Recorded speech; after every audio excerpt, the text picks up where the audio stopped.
ជំរាបសួរសួស្តីពុកម៉ែបងប្អូនទាំងអស់គ្នាស្វាគមន៍មកកាន់ Channel រៀនភាសាកូរ៉េ MNKO Learning ទាំងអស់គ្នាហើយនៅក្នុងថ្ងៃនេះផងដែរគឺយើងមករៀនអំពីវេយ្យាករណ៍នៅក្នុងភាសាកូរ៉េតអញ្ចឹងដើម្បីកុំឲ្យខាតពេលវេលាយូរចូលទៅដល់មេរៀនយើងទាំងអស់គ្នា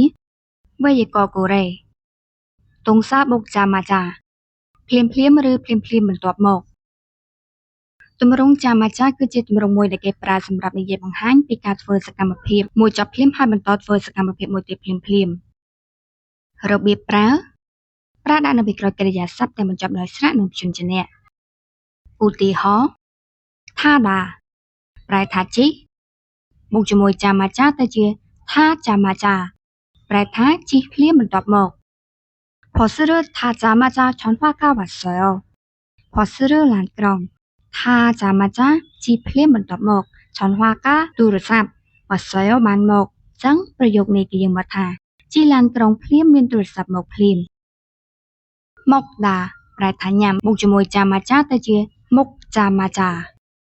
밥을 먹자마자 주스를 마셔요. 밥을 먹자마자ប្រែថាញ៉ាំបាយហើយភ្លាម 주스를 마셔요 ប្រែថាញ៉ាំភេសជ្ជៈភ្លាមអញ្ចឹងប្រយោគនេះគឺយើងមកថាញ៉ាំបាយហើយភ្លាមញ៉ាំភេសជ្ជៈភ្លាមតូឆាក់ខាតាប្រែថាមកដល់បូកជាមួយនឹងទម្រង់ចាម៉ាចាទៅជាតូឆាក់ខាចាម៉ាចាប្រែថាមកដល់ភ្លាមបន្ទាប់មក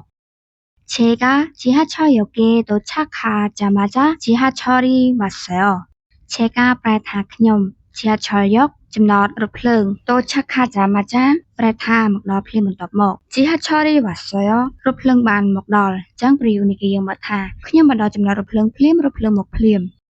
ចាអរគុណច្រើនពុកម៉ែបងប្អូនសម្រាប់ការតាមដានទស្សនាវីដេអូនេះប្រសិនបើពុកម៉ែបងប្អូនចូលចិត្តសូមកុំភ្លេចជួយ Subscribe និងដាក់សញ្ញាកណ្ដឹងដើម្បីទទួលបានមេរៀនថ្មីៗនៅក្នុងវីដេអូបន្តទៀត